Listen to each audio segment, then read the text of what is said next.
Afternoon, everyone. Thank you for joining us. My name is Karina Lopez. I am the managing attorney of the Low Income Taxpayer Clinic at Lone Star Legal Aid. I'm going to let my co-presenters introduce themselves. Hi, everyone. My name is Raymond Nguyen. I am with Baker Ripley, and I am the program director. I'm very excited to be here today to kind of share you guys the awesome services that's provided by Baker Ripley.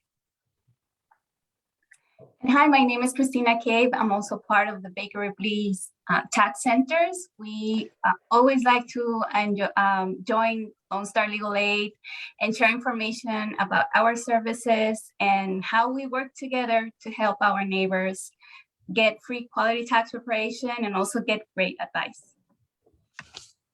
Great. Okay, so let me go ahead and start sharing my screen.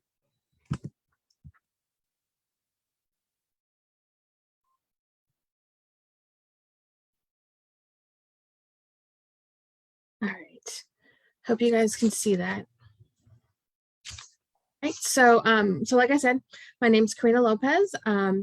Over here at the Low Income Taxpayer Clinic, what we do is that we help people who have tax controversies or problems with the IRS. So if you're being audited, if you owe tax and you can't pay, if you're in tax court, things like that, and a variety of other things.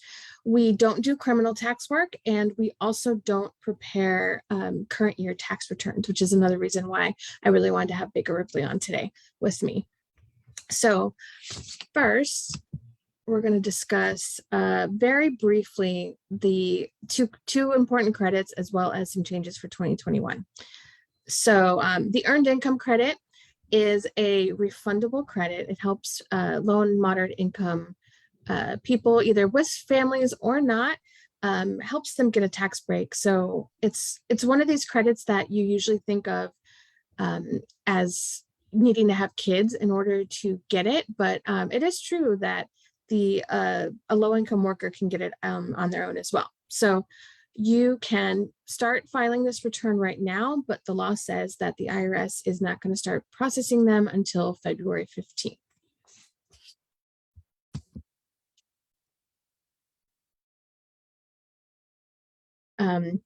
There are some basic qualifying rules that also have sub rules to all of this, and I don't really want to get too much into the details of what each thing means, because I could talk for an entire hour on that by itself. But I want you to know that a legitimate paid tax preparer is supposed to do due diligence on this. It means that they're supposed to ask you questions to determine whether or not you actually qualify for this credit.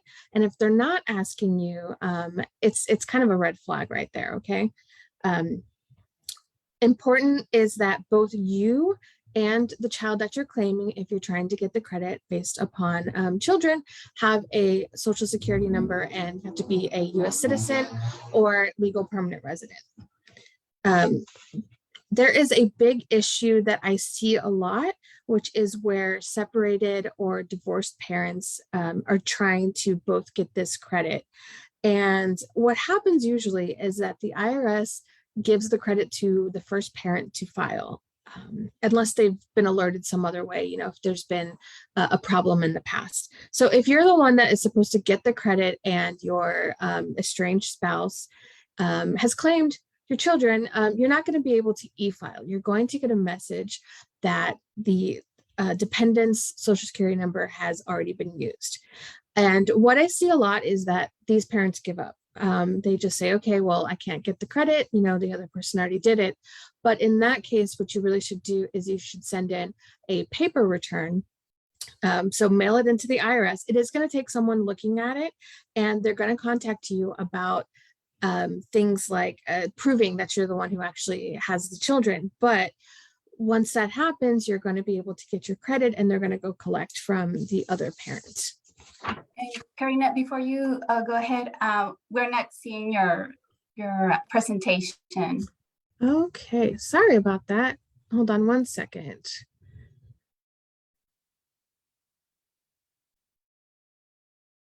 Thought I had hit it. Okay. You know? Yes. You're good. Sorry about that, everyone. That's why I wanted to practice this beforehand. This is just what I talked about. So this is basic qualifying rules. I just, again, don't want to spend too much time on it, but these are pretty much the same as for any of the other years. So there have been some changes that are important to note for this coming year. If you want to see, I'm sorry, let me start that again. If you made more money in 2019 or less money, depending on how the credit works, you can use your income either from 2019 or 2021 to determine how much money you're going to get. And the way that you do that is you're going to either need a copy of your 2019 tax return, or you can get that information if you sign up with the IRS through this link that I have here. If you also Google, IRS account, you can set up an online account and you can get those records on your own. There was also an increase to the amount of investment income that you could have. Not really too important to my clients, but the expansion of the credit to taxpayers who don't have a kid is very important. So previously, if you did not have a child, you did qualify for the earned income credit. I'm sorry. Yes, you did qualify for the earned income credit only if you were ages 25 to 65. So now most people who are not in school full time are going to qualify at age 19, and there is no more upper limit.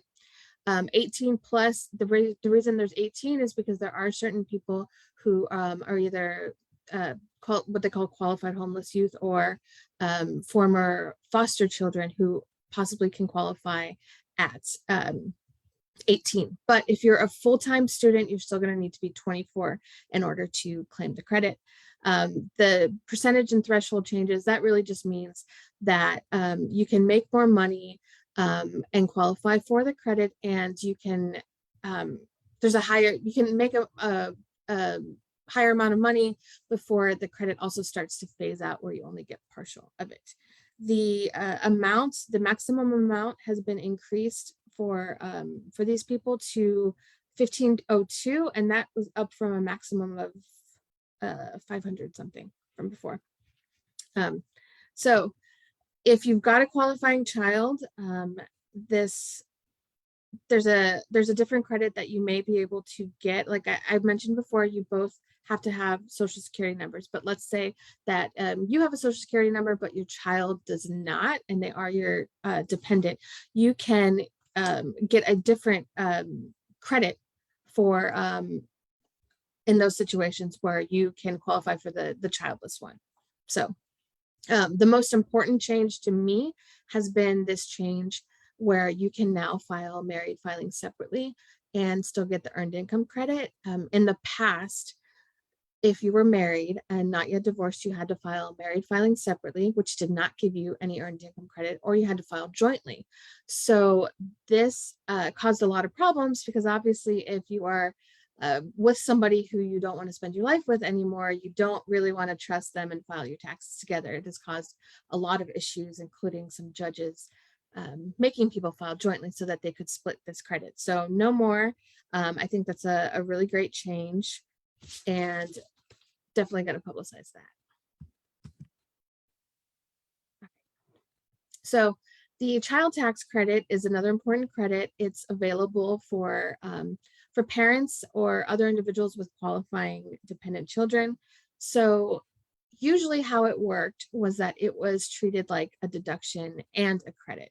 A deduction is something that reduces the amount of taxable income. And if you have less taxable income, you pay less tax. So if you got to the point where you did not owe any tax, the rest of it would function as a credit. So that would be basically cash in hand. It would be part of your refund. And you can put this money in a bank account. It does not qualify as an income or asset for any governmental programs. That means you're not going to have any issues with SSI or food stamps or anything like that. And that also applies to the earned income credit as well.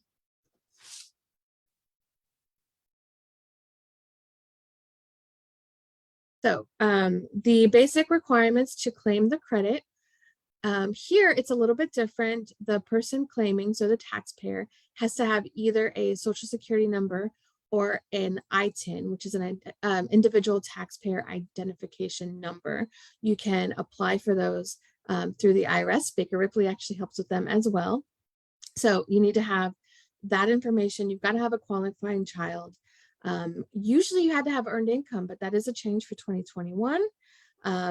And of course, you have to have income below a certain amount before it starts to phase out or you get less of the credit.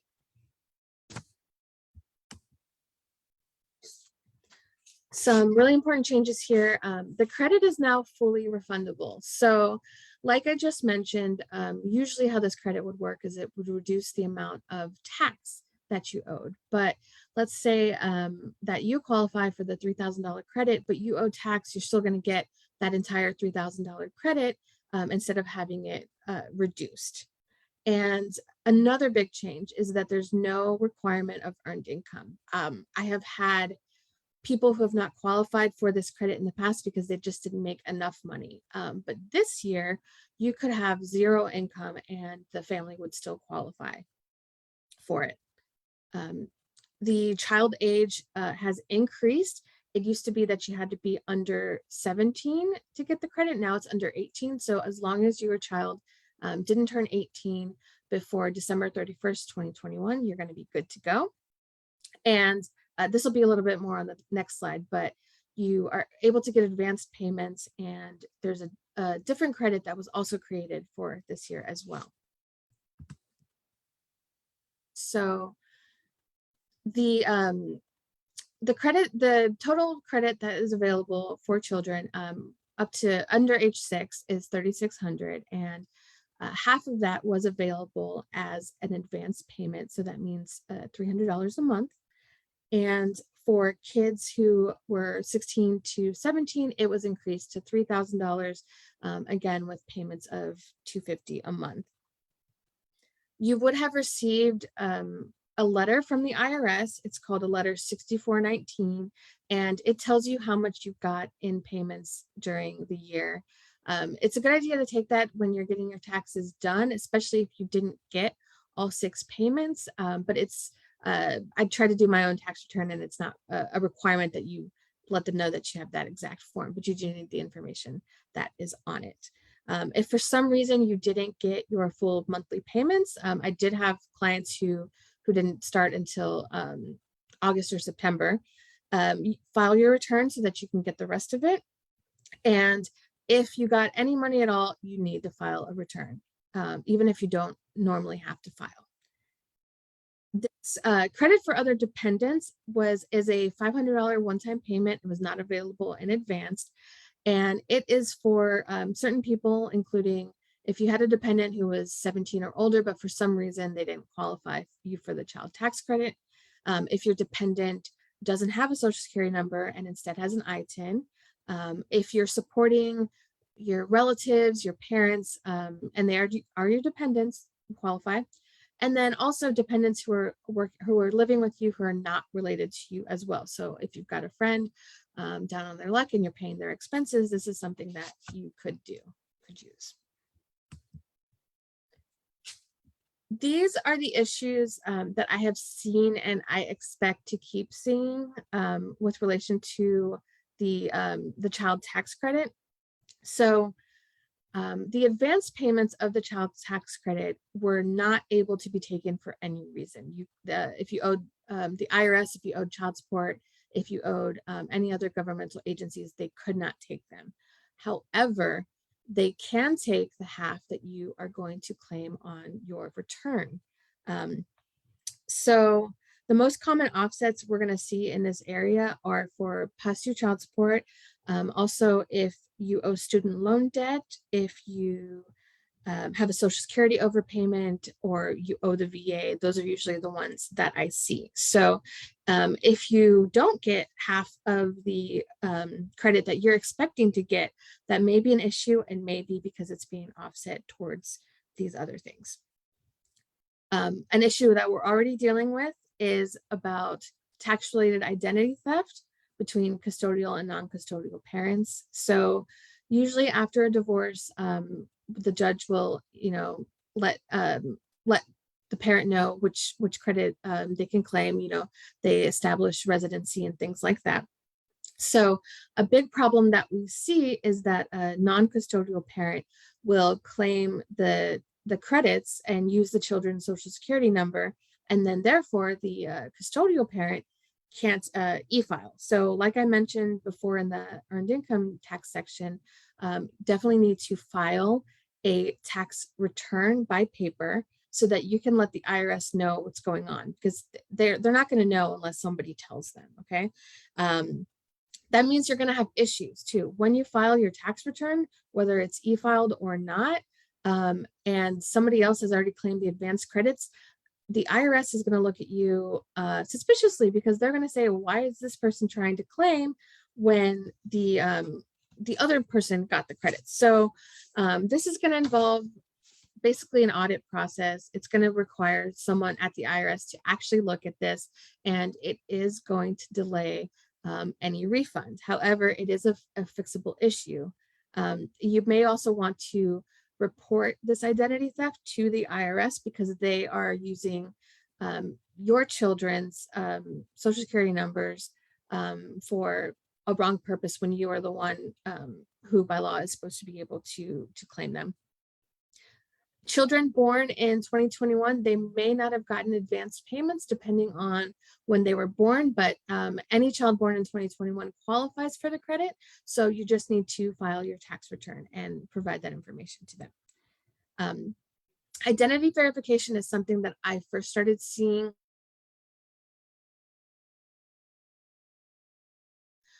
in 2020, as a lot of people their taxes in order to claim their stimulus payments that they weren't already getting. And so what this is when the IRS needs some more information to be able to verify that you are who you say you are. The way that they had set this up was that you were supposed to call a certain number and do the identity verification over the phone. This has been really impossible to do. I have clients who have been trying for months to get through and haven't. And you can only get an in-person appointment over at a taxpayer assistance center if you fail the phone identification, which of course you first have to get through. So this is going to be another issue. If you've already verified your identity for 2020, it shouldn't be an issue. But if you start getting those letters for 2021, that's definitely something that is going to affect how fast you get your refunds. All right. So for the third stimulus payment, if for some reason you did not get it, file a tax return for 2021. When you file your tax return, it's called a recovery rebate credit. And the IRS will not take this credit if you owe federal income tax. So let's say you do owe tax and you're supposed to get a refund. They could take the child tax credit portion of it, but not the stimulus payment. But they can take it if you owe for student loans or FEMA or other governmental debts. All right. So throughout my practice, I have dealt with a lot of people who have had problems with tax preparers. So I have come up with a list of things that I see most often so that you can be aware and avoid these situations. Your tax return, the amount of your tax return is the amount of your tax return. There is nobody who can get you a bigger refund than another place unless they are committing some kind of fraud. So don't believe those promises.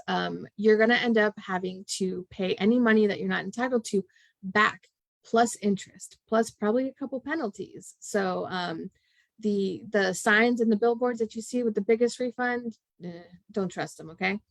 I've seen people use their last pay stub in order to prepare their return faster to be able to get their refunds faster. Remember that the IRS is not going to process these returns that have the earned income credit and the child tax credit on them until February 15th. So there's not a rush to file. Don't use your pay stub. It could have the wrong information. And the only thing that you're going to end up doing in that case is delaying your case more, because if what's reported to the IRS doesn't match what you put down, that's going to be an issue. Similar to that, don't file your taxes until you have all tax documents. That includes, you know, if you're in school and you're paying student loan payments, every single W-2 from every job you have. It is very frequent for people who have more than one job to forget one. So just double check that you have everything, because again, if that income doesn't match, you're going to have problems. And because of how delayed the IRS is, some people used to just file an amended return later. That's really not a good idea in this case. You want to get it one and done. Don't get a refund advance. Texas passed laws a couple years ago that were targeted towards refund anticipation loans, about the interest rates that they could charge for them. But what a lot of these companies have done is just replace the interest with fees. So you're going to pay somebody a lot of money out of your refund, out of what you should be receiving, in order to get your check when you can go other places. Don't let anybody else direct deposit into their account. That includes a tax preparer. If there's somebody who says they're going to take the fee out of your refund check, it's just really a bad idea, because they can also take more money. So don't let them take it and then have you cut a check.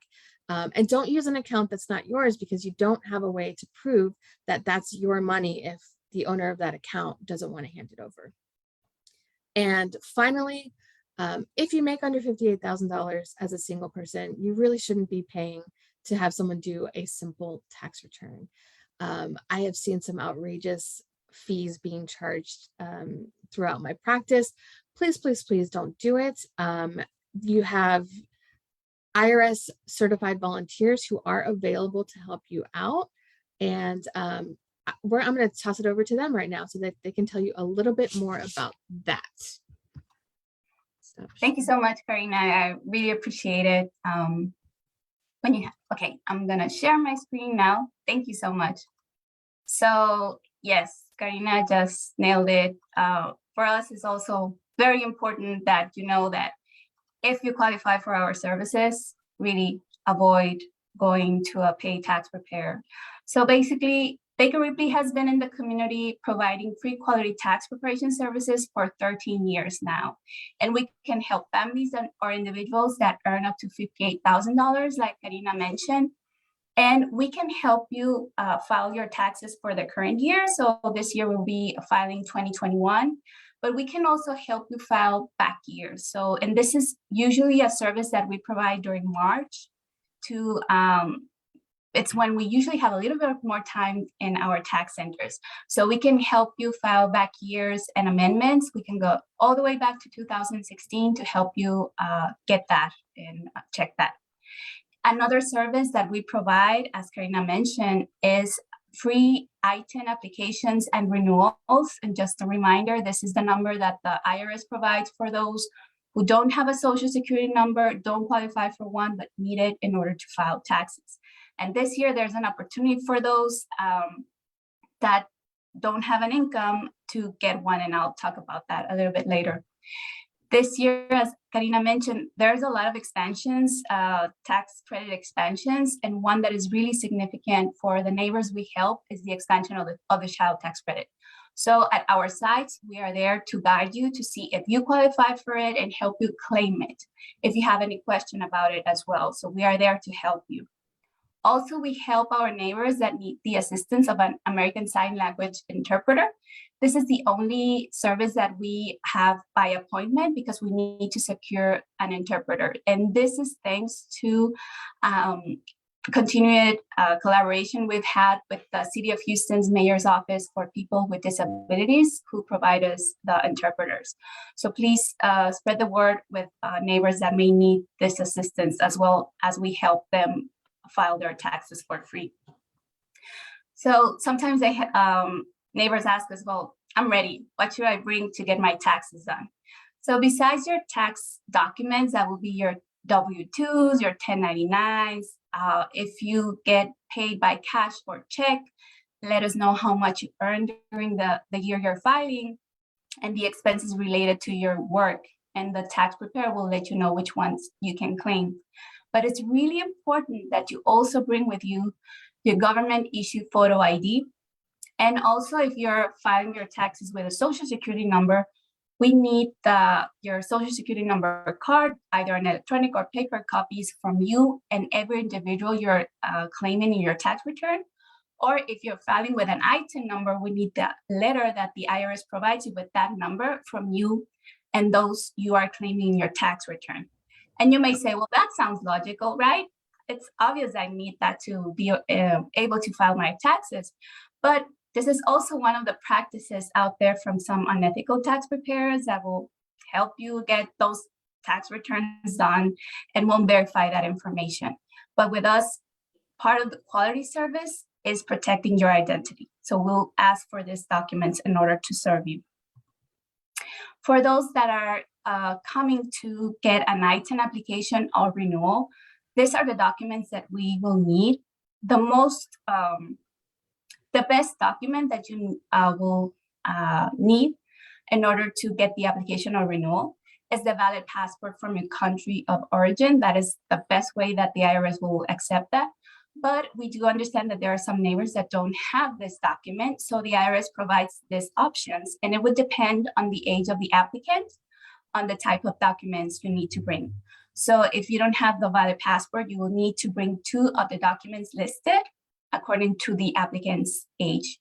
So take a picture, check this slideshow later on, and make sure to bring those documents with you if you need an ITIN application or renewal. And as Karina mentioned, and one of the big pushes that we have for this tax season is the expansion of the child tax credit. She already mentioned the amounts. For us, it's really important to stress that the expansion is opening the opportunity for more households with children to qualify for it. Those that don't have an income or their income is so low that they don't have a requirement to file taxes, now they can do it and we can help them. And very important, for those parents that their kids have a social security number, they can claim the child tax credit. So that is really important for those households that maybe don't have an income and they would need it in the past in order to file a tax return and get an ITIN number. Now they will able to apply for the ITIN number if they need it in order to claim the child tax credit. So this is really important, and that's why it's really important for us to spread the word and let those neighbors know that we can provide this service for free. And really important for those ITIN applicants. Out there, there are a lot of places that they state that the ITIN number, they can help you for free, but they don't let you know that they will need to file a tax return in order to do the application or the renewal. And with us, everything is free. So please keep that in mind. And very important, Karina mentioned as well, for those households that receive those advance payments, you just got half of the credit. And in order to get the second half, you will need to file a tax return. So that's where, if your income is not over $58,000, you can come to any of our locations. So this tax season, we will have over 12 locations in Harris County and Montgomery County for in-person service. You don't need an appointment, it's walk-in only. And this is the first year that we have a location up in Conroe. Very excited to help our neighbors there. And we'll also be hosting tax preparation days. We will be offering tax preparation and ITIN application renewals and multiple sites in Harris County. This is beside the 12, let's call them stationary sites. We'll host this one-day events at sites in East Harris County, Northwest Harris County, and on. So for you to know where they are, just visit our website, that is freetaxcenters.org. And also just sharing that this is the third tax season that we are offering virtual service. And this is not the kind that you have to do it all on your own and just pray to God that everything got right. This one, it's guided. So we will ask you a few questions just to make sure that you qualify for the service. We will guide you also to upload the documents that you need. And then one of our IRS certified volunteers will go ahead and prepare the tax return. And we will get back to you a few days later, just letting you know everything about your tax return and guide you through it. So you have those two options, either in person or our virtual service. So to get all of this information, to know where your nearest location is. We also have a list of the documents that you may need to get your taxes done. Where are the multiple mobile events or one-day events? You can visit our website, freetaxcenters.org. And if you have any questions before visiting us or afterwards, you can call us at 713-273-3755. We have operators that can help you in English, Spanish, Vietnamese, and Chinese. So please let them know to call us. And if you're out and about and you're ready to get your taxes done, very easy. You just can call, you should call 211. That is the United Way helpline. They'll let you know where's your nearest site, what documents you need. You just need to share maybe your zip code or the nearest, I guess, your street number, and they will let you know. A reminder, some of those locations are open. We have 2 locations they're open from Monday to Sunday. So it's really flexible. Want to make sure that neighbors get advantage of this free quality tax services. And the sooner you get it done, the better. Thanks, Karina. Thank you so much for joining us. I just want to close out by thanking my presenters. They gave a lot of information in a very short amount of time. And please know that there are organizations here to help you. We hope you enjoyed the presentation. It was intended to provide legal information and is not a substitute for or a replacement for legal advice. So if you do need legal advice, you can contact Lone Star Legal Aid for assistance. And again, thank you for joining us. Have a great weekend.